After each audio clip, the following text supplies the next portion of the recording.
আসসালামু আলাইকুম গাইস কেমন আছেন সবাই। আমি এখন আবুধাবি রোডে আছি। গাইস আমি একটা কথা বলি, প্লিজ সবাই আমার কথা মনোযোগ দিয়ে শুনবেন। এই গরমের টাইমে আপনারা যারা গাড়ি চালান বিভিন্ন দেশে, আপনারা গাড়ি টাঙ্কি পেট্রোলের বা ডিজেলের গাড়ি হোক, আপনারা টাঙ্কি ফুল করবেন না, কারণ এই গরমে এমনি বাষ্প হয় বেশি, জলীয় বাষ্প। তো আপনারা যে পেট্রোলের গাড়ি চালান বা ডিজেলের গাড়ি চালান, গাড়ি পেট্রোল এবং ডিজেল ট্যাঙ্কি ফুল করবেন না। কারণ রাস্তায় চলতে চলতে মনে করেন এই চাকি লাগে, তারপরে ওই মনে করেন ব্রাস্ট হয়ে যায় গাড়ি, আগুন লাগে। তাই সবাই মনোযোগ দিয়ে শুনবেন আমার কথাটা।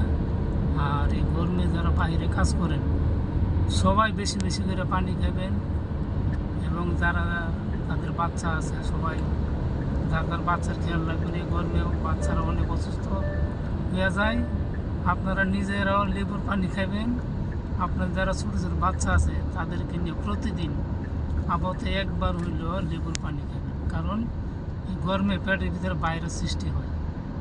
তাই আপনার রিকোয়েস্ট আপনাদের কাছে, আপনাদের বাচ্চাদেরকে নিয়ে আপাতত 12টা-1টার দিকে সবাই এক গ্লাস করে লেবুর পানি খাবেন, দেখবে পেটের ভিতরে কোনো খারাপ কোনো ভাইরাস সৃষ্টি হতো না, বাচ্চার পেট ভালো থাকবে। কারণ এই গরমে অনেক বাচ্চাদের ডায়রিয়া, পাতলা পায়খানা হয়।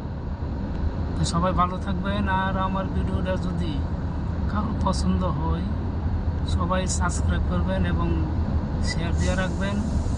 সবাই ভালো থাকবেন এই কামনা করি। যারা প্রবাসে আছেন সবার প্রতি আমার দোয়া। আসসালামু আলাইকুম রহমতুল্লাহ।